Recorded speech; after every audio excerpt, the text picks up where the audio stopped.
Mesdames et messieurs, bonjour et bienvenue dans cette émission Caméra pour tous. C'est une émission qui a pour objectif de vous présenter différentes personnes œuvrant dans différents secteurs afin de changer sur différentes thématiques. Aujourd'hui, nous avons le réel plaisir d'avoir parmi nous une femme qui se distingue par le travail, mais aujourd'hui, nous n'allons pas travailler de son, on n'allons pas travailler, on entend parler de son travail, j'y arrive, mais on va parler autour de la femme. Elle s'appelle Madame Bénédicte Maali, à qui je dis bonjour et bienvenue. Merci, vous allez bien? Oui, ça va très bien, vous-même. Ça va aussi. Merci d'avoir répondu à notre invitation. Alors, tout d'abord, je vais commencer par vous dire félicitations pour ce que vous êtes en train de faire sur la ville d'écologie. C'est vraiment fantastique, Merci. surtout pour une dame. Merci. Alors, avec vous, nous allons échanger sur cette thématique, jeune fille face aux défis de l'évolution du monde. Alors, pour vous, qu'est-ce que signifie aujourd'hui être une fille dans un monde en constante évolution? Merci beaucoup. Je me présente avant que Oui. voilà. Je suis Bénédicte Malalé. Je suis chrétienne. Je suis licenciée en économie comme filière gestion financière et je suis fondatrice de MB Business. Merci beaucoup pour votre question. Je vais déjà y répondre. Oui. Actuellement, dans un monde où tout évolue, Oui. c'est vraiment pas difficile de se débarquer. Vous voyez? Donc, ça signifie être dans un monde où il y a plusieurs opportunités, plusieurs défis, plusieurs difficultés que nous devrons affronter. Alors, avez-vous déjà été confrontée à des difficultés parce que vous êtes une jeune fille? Oui, hein, en tant que jeune fille, j'ai été confrontée à des difficultés et même au manque de confiance que certaines personnes accordent aux jeunes filles. Mais moi, j'ai décidé de répondre par le travail, la persévérance, la confiance en soi et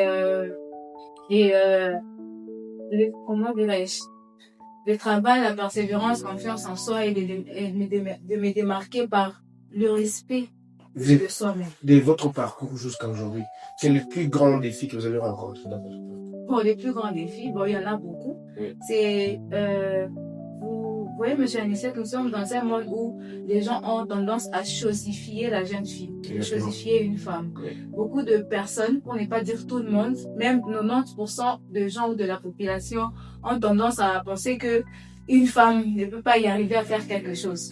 Et mon plus grand défi, c'était d'abord les manques d'opportunités parce que beaucoup de gens ne croyaient pas en moi. Comme je vous ai dit, j'ai décidé de montrer cela par du travail. Oui. Les défis étaient donc pour avoir peut-être des opportunités, c'était vraiment difficile.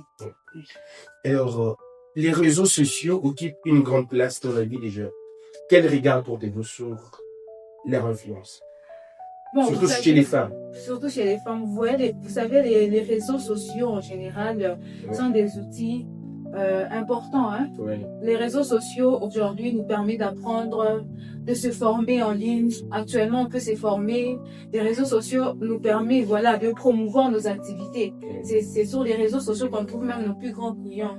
Maintenant, il y a aussi les réseaux sociaux actuellement, beaucoup plus c'est TikTok. Les gens ont tendance peut-être à désinformer une information, de fausses informations, des murmures. Il y a de points négatifs et positifs. Maintenant, tout dépend de comment est-ce que toi, tu vas utiliser les réseaux sociaux. Moi, ce que je peux demander aux jeunes filles, c'est de chercher ce qui construit les bons côtés. Voilà, il y a l'éducation, il y a de formation. Oui. Voilà. Alors, comment l'éducation, une jeune fille peut-elle profiter des réseaux sociaux tout en évitant les mauvaises influences? Parce que quand on parle de mauvaises influences, il y a les insultes, il y a ces gens qui viennent raconter leur vie sur les réseaux sociaux. Mais quand vous remarquez, aujourd'hui, les jeunes filles ne veulent plus vivre selon la société ou bien ce qu'elles ont. Elles préfèrent prendre ce qu'elles voient sur les réseaux sociaux. Exactement, c'est ce que je viens de vous dire. Oui. Le réseau social a deux côtés, négatif, positif. Le côté positif, c'est comme on a la possibilité d'apprendre maintenant sur les réseaux sociaux. Mais on peut apprendre les insultes sur les réseaux sociaux. Oui, exactement. C'est ce que je dis. Maintenant, tout dépend d'une personne à une autre. Si toi, tu décides d'apprendre de mauvaises choses sur les réseaux sociaux, ça dépend de toi. Oui. Si, par exemple, moi, j'utilise, auparavant, je n'aimais pas utiliser les réseaux sociaux. Mais aujourd'hui, je suis sur les réseaux sociaux, c'est pour promouvoir les activités, pour montrer au monde, bon, aux gens de Colosie, avant d'en arriver dans la RDC, mais aux gens de Colosie, c'est que nous faisons aujourd'hui, c'est que MB Business peut apporter ou contribuer au développement de la population ou de la province qui est là-bas. Alors, comment l'éducation, selon vous, peut-elle être considérée comme la clé de la réussite d'une femme? L'éducation, Oui. vous savez, on dit, il y a une phrase ici, je viens d'oublier. Éduquer une femme, Voilà, c'est toute une nation. Voilà, vous avez répondu déjà à la question. C'est très important. Une femme doit être formée. Aujourd'hui, beaucoup de femmes subissent de mariages précoces, comment dirais-je, mariage précoce. Ils ont droit à une bonne éducation. Oui. Donc, il faut qu'on puisse former une femme pour qu'elle puisse aussi apporter quelque chose de bon à la population. Parlons de mariage précoce. Il y a aujourd'hui les femmes, le monde évolue, il y a les parents qui mettent la pression sur la fille. Donc tu dois nous amener quelqu'un. Une fille peut-être qui a 20 ans. On ne peut pas directement, on lui dit d'aller au bal. Pour vous, quel est votre regard face à ça? Parce que tel s'est marié, moi je dois me marier, tel s'est marié, moi je dois me marier. Pour vous, comment est-ce que vous prenez cela? Là, tout dépend d'abord de l'éducation dans notre propre famille. Hein. Oui. Moi, par exemple, mes propres parents, jusqu'à aujourd'hui, ils me poussent toujours même à étudier, à faire de formation. Vous savez, chaque chose a son temps. Le mariage est très important, mais ce n'est pas une finalité. Comme moi, par exemple, actuellement, le mariage est très important pour moi. Oui. Mais laissez-moi vous dire que c'est les soucis, que c'est les cadets de mes soucis. Mais je dois aussi me marier. Mais ça ne doit pas être une pression. Le mariage n'est pas une finalité. S'il vous plaît. D'accord. Madame Bénédicte, pensez-vous que les jeunes filles aujourd'hui ont suffisamment d'opportunités pour réaliser leurs rêves? Oui, exactement. Par exemple. Nous avons droit maintenant, nous, en tant que jeunes filles, on a droit, qui chapeaute la province? C'est une femme, vous voyez? Donc, on a droit à l'éducation, on a droit à montrer nos savoir-faire à la population. Donc, c'est possible. Parlons des opportunités, par exemple, de sugar daddy, du chien illégal. C'est aussi une bonne opportunité. Ce n'est pas une bonne opportunité. Mais c'est une bonne opportunité. On peut réaliser nos rêves. On peut aller à Dubaï avec l'argent qu'on va prendre chez les sugar daddy. Maintenant, quelles sont les conséquences derrière cela? Voilà. Il y a des conséquences derrière tout ça. Moi, je pense que c'est possible à une jeune fille de montrer son savoir-faire, de montrer ses potentiels, sans pour autant faire l'illégal. Par exemple, avoir un sugar daddy. Cela peut détruire, par exemple, la réputation. Vous, en tant que sugar daddy, c'est supposé que le monsieur a sa femme. Vous détruisez le foyer, vous voyez, le monsieur a des enfants. Au lieu qu'il puisse investir dans l'éducation de ses enfants, il commence à investir sur toi. Maintenant, toi, qu'est-ce que tu vas donner en retour? Vous pouvez avoir un problème de santé, vous voyez. Donc, ce n'est pas bien, c'est possible d'y arriver sans pour autant toucher à l'illégal ou faire des choses des choses malsaines, voilà, je laisse dire. C'est possible de garder sa dignité et de montrer à la population son potentiel ou son savoir-faire. Pour vous, c'est comment? Que faire pour garder la bonne dignité? Être entouré de bonnes personnes. Okay. Entouré de personnes qui croient en vous. Entourez-vous de personnes qui peuvent vous orienter dans le bon chemin. Donc, l'entourage aussi joue un très grand rôle. Oui. Okay. Alors, de plus en plus, les jeunes filles souhaitent s'élancer dans l'entrepreneuriat comme vous.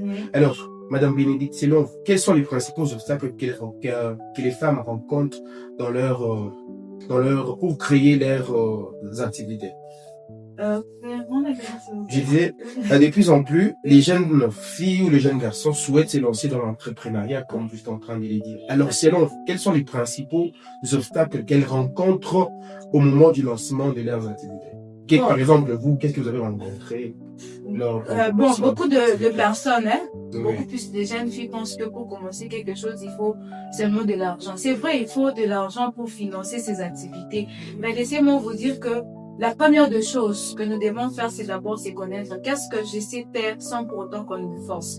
Qu'est-ce que je sais d'abord faire avant que je puisse commencer de formation? Parce qu'avant de faire une formation, il faudrait se découvrir. Il faudrait savoir que j'ai la possibilité ou la facilité de bien parler aux gens. Donc, je peux me former dans les marketing. Donc, je viens de découvrir un atout en moi avant de commencer quoi que ce soit. Donc, je peux me former dans les marketing. Vous voyez?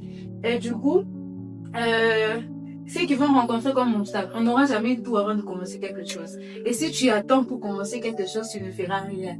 Donc, commence avec ce que tu as. Vous savez, moi, j'ai commencé la vente en ligne. Oui. Vous savez, j'étais encore étudiante et j'étais en G1. Donc, en 6e, j'ai vendu des bonbons à l'école, tout ça. Mais, arrivé ici à Colosie, parce que je suis d'Édicassi, née à Édicassi, grandi à Édicassi. Ah, voilà. Attends, j'ai dit ça. Vu que vous êtes d'Édicassi, comment est-ce que vous avez pu surmonter les obstacles dans la vie de Colosie, exactement. Étant inconnu. Oui, c'est ça que je dis. Oui. Parce que je me connais personnellement. Oui. Vous savez, moi, comme j'étais en train de parler, j'ai utilisé ce que j'avais pour créer ce que je n'avais pas. Oui. Je reprends ma phrase, j'ai utilisé ce que j'avais pour créer ce que je n'avais pas. Comme je vous ai dit, moi, personnellement, j'ai la facilité de parler aux gens. Même si je te connais pas, je vais te parler, c'est comme si on s'est connus il y a longtemps. Du coup, j'ai commencé la vente en ligne. J'avais que mon téléphone, j'avais que les contacts, les mégas, j'en avais tous les jours. Je me suis dit de me lancer dans la vente en ligne. Mais avant de payer les articles, il faut qu'on me choisisse. Il faut de l'argent, n'est-ce pas? Exactement. Moi, j'ai créé une stratégie pour avoir ce que je n'avais pas. J'ai dit aux gens que avant de passer la commande, il faudrait donner de l'argent, une partie d'argent. Et par exemple, vous venez, vous me donnez une partie d'argent, une chemise qui coûte $50, vous me donnez $25 et je vous dis que le reste sera à la livraison. Vous pensez que les $50 là, les $25 là, ça sera genre, quand j'ai les $25, ça constitue pour moi un capital. Oui. J'envoie pour autant de personnes. Et le reste, quand la marchandise m'est arrivée, c'est que pour moi comme des... Puis c'est l'entrée que j'ai créé là. Un message pour les jeunes qui n'arrivent pas à se découvrir, les filles. Qui n'arrivent pas à se découvrir pour se lancer dans l'activité. Ok. Bon, je demanderai qu'ils puissent s'informer, qu'ils puissent demander, même aux parents, même à ma maman, dites-moi, quand j'ai grandissé, qu'est-ce que j'aimais trop faire? Voilà, papa va te dire, non, tu aimais trop bien couin, bien bapopi, bien couchona. Ah, donc je peux me lancer dans la couture. Donc, pour mieux se découvrir, tu peux demander même à tes parents, aux personnes qui t'ont vu grandir, ils te diront, qu'est-ce que tu aimes et qu'est-ce que tu préfères faire. Vous voyez? Et on peut aussi se découvrir par soi-même. Tu dis non, moi j'aime trop faire ça, donc j'aime bien la cuisine, donc quand j'ai fait la cuisine je me sens à l'aise. Donc toi tu as appelé à peut-être à avoir un restaurant, dans la restauration, oui, exactement. Alors, étant donné qu'on a déjà soulevé le point des sugar daddy au début, quelle est votre perception de cet élément des sugar daddy dans le milieu des jeunes filles? C'est ça que je dis, il y a plusieurs personnes pensent que, ou plusieurs, tout dépend de l'entourage. Il y a plusieurs personnes qui pensent que pour réussir, il faudrait avoir un sugar daddy. Vous voyez, n'est-ce pas? Or que ce n'est pas ça. C'est sugar daddy qui pensent aussi qu'une fille qui doit réussir, nous devons être là. Ce sont deux personnes, je les ai dit, ce sont deux personnes qui ont des manques de confiance aux jeunes filles, voilà. Il s'est dit, bon, elle veut se lancer dans ça. Est-ce que pas la facilité de la réussite qui a conduit les jeunes filles à cette pratique? Non, mais c'est la facilité. Les jeunes filles d'aujourd'hui ne veulent pas accepter le parcours. Oui. Vous savez, pour avoir tout ce que j'ai, pour avoir un local comme ça, ça m'a pris beaucoup de temps. C'est pas un travail d'une semaine ou d'un mois, même pas une année. Vous voyez, beaucoup de jeunes filles ou beaucoup de personnes n'acceptent pas le processus. Commencer à zéro, accepter de tomber, accepter l'échec. Beaucoup échouent et puis ils arrêtent. Ils arrêtent. C'est comme ça que beaucoup de jeunes filles veulent la facilité de réussir, hein, réussir facilement sans pour autant accepter le processus. Et c'est comme ça que vous allez voir beaucoup de jeunes filles sont malades et même beaucoup de jeunes filles pensent que ses amis, jeunes filles, quand elles réussissent normalement, elles pensent qu'elles ont fait la même chose qu'elles. Après, ce n'est pas ça. Alors, quelle qualité une jeune fille doit-elle développer pour réussir dans le monde rempli de corruption et d'abus? L'abus, hein.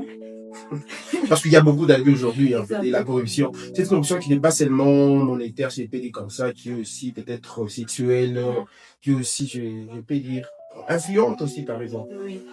Bon, le respect en soi, la confiance en soi, la dignité. Il y a plusieurs qualités qu'une jeune fille peut développer.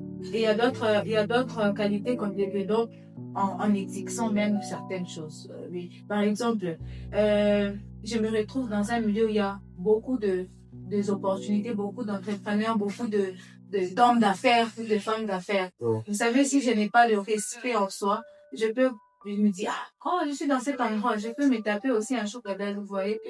Il faut d'abord développer le respect de soi, parce qu'on se respecte soi-même, on se donne même certaines limites. On se donne même des interdits à faire.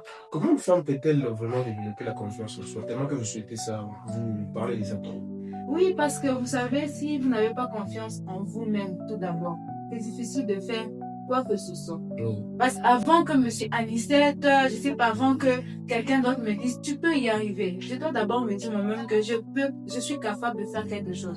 Parce que si vous n'avez pas la confiance en soi, vous pouvez commencer une activité, vous pouvez commencer quelque chose. Quelqu'un va venir vous dire, ah, c'est ça, tu peux rien faire. Vous laissez. Il y a un message de ces femmes qui se découragent après des critiques négatives. Non, je dirais que ce sont d'abord des femmes qui n'ont pas confiance en elles et qui ne savent pas c'est qu'elles cherchent. Mais si une femme se fixe des objectifs, c'est facile. Peu importe les critiques. Vous savez que moi, les critiques me permettent d'avancer ou d'évoluer. Parce que quand on me critique négativement, je dois faire un effort. Que ce soit positif. Exactement. Ça me pousse à m'améliorer. Ça ne peut pas me pousser à faire quoi? À ne pas continuer à chuter, voilà. Donc, moi, ce que je peux donner comme conseil, c'est peu importe ce qu'on va vous critiquer, peu importe ce qu'on va vous dire. Fixez-vous sur vos objectifs. C'est aussi le parcours, c'est même ça le processus. Fixez-vous, formez-vous. Quand vous dites que ce n'est même pas beau, ce n'est même pas bien, allez vous former. Allez vous chercher à améliorer ce que vous apportez à la population. Et si cette femme que vous demandez de se former, elle manque le moyen? Elle peut recourir au sujet. Les moyens financiers. Apparemment, vous aimez que les jeunes filles recourent, que les jeunes filles aient des choses à dire. Bon, c'est une facilité. Non, mais c'est pas une bonne façon de je suis en train de blaguer. Je vous ai dit que je suis chrétienne. Déjà que, en étant chrétienne, pour nous, ce n'est même pas permis. Exactement. C'est pas du tout bien. Alors, que direz-vous à une jeune fille qui manque de courage? On va déjà parler. Si vous aviez la possibilité d'échanger une chose pour améliorer la condition des jeunes filles dans une communauté, laquelle choisirez-vous? L'éducation. L'éducation. Je demanderais que toute femme puisse se former, s'auto-former, avoir droit à une très bonne éducation. C'est ce que moi actuellement, je ne vais même pas passer au financement. Parce que si tu n'es pas éduqué, même si on vient en définance, tu ne feras rien. Mais moi, je veux parler de l'éducation. Quand on parle de l'éducation, il y a plusieurs choses. Les droits d'aller à l'école, les droits de s'exprimer en public, les droits de laisser aussi la place à la jeune fille ou à une femme de montrer son savoir-faire. Étant donné que vous êtes en train de parler de l'éducation, il y a des femmes peut-être qui ont eu de mauvais souvenirs dans leur parcours, indépendamment de leur volonté. Elles se retrouvent que, bon, elle a été engrossée, le monsieur est parti, maintenant elle se livre peut-être à la prostitution. Qu'est-ce que vous pouvez lui conseiller? De ne pas baisser le bras, parce que les erreurs, une erreur est normale.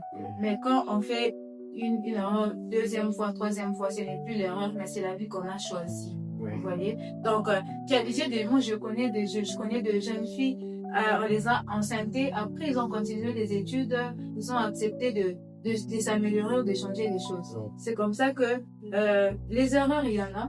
On peut tous commettre des erreurs, mais il ne faut pas accepter de rester dans l'erreur ou de continuer de se dire que non, c'est après, bon, j'ai déjà fait ça, je dois continuer à faire. C'est là que je vous ai dit, c'est vraiment important de s'entourer des bonnes personnes, des personnes qui vous orientent, des personnes qui vous aident, des personnes qui vous motivent à faire des bonnes choses. D'après votre observation, comment est-ce que vous évaluez les jeunes filles de communauté? C'est la tendance de là. C'est une question difficile. Non, mais en fait, moi, personnellement, je suis entourée que de femmes, parce que je connais pas toutes les femmes de communauté, mais si je dois observer, je suis entourée de femmes battantes, des femmes qui ont des ambitions, des femmes qui me challengent. Oui. Je connais beaucoup de femmes que si je commençais à citer, je peux même oublier d'autres femmes qui me poussent à travailler, à me découvrir encore du jour au lendemain. Bon, quand je parle d'observation, par exemple, quand vous vous retrouvez dans un milieu public, ouais, au restaurant, je sais que vous ne portez pas le sur le restaurant, quel que soit le milieu public, comment est-ce que vous observez l'accoutrement, peut-être la façon de répondre quand vous entendez parler, quand vous entendez la discussion? En fait, moi, j'étais ambulante. Avant même de parler au restaurant, genre moi-même, Je pars, je suis dans un restaurant, je pars juste pour manger. Mais moi, j'étais ambulante. J'ai commencé à vendre des parfums dans des restaurants, vous voyez, dans des endroits publics.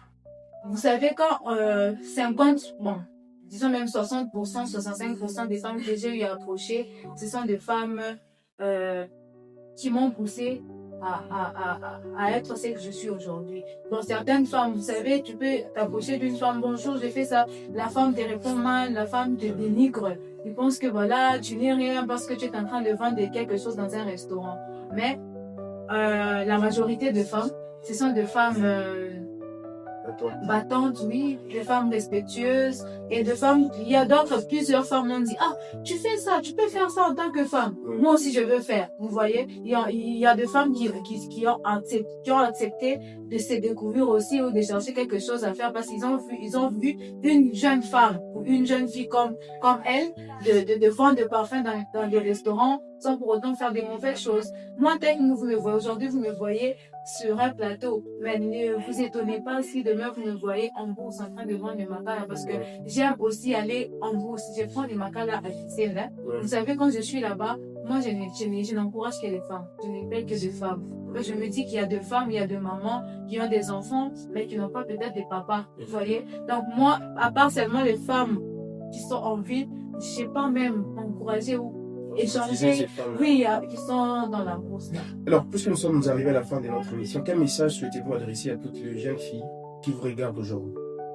Le message que je pourrais adresser à toutes les jeunes filles, c'est de découvrir, de croire en elles et d'accepter le parcours. Et surtout, c'est possible à une femme de faire de grandes choses et de garder sa dignité.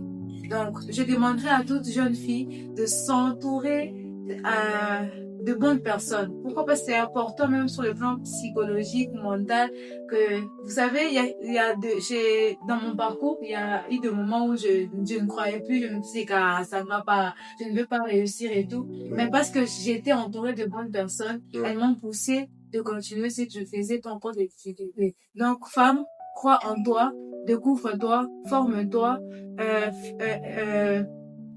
fais de formations, participe à des conférences, à des rencontres organisées par des personnes qui t'inspirent. Donc, c'est un peu ça, c'est tout ce que je vais comme ça.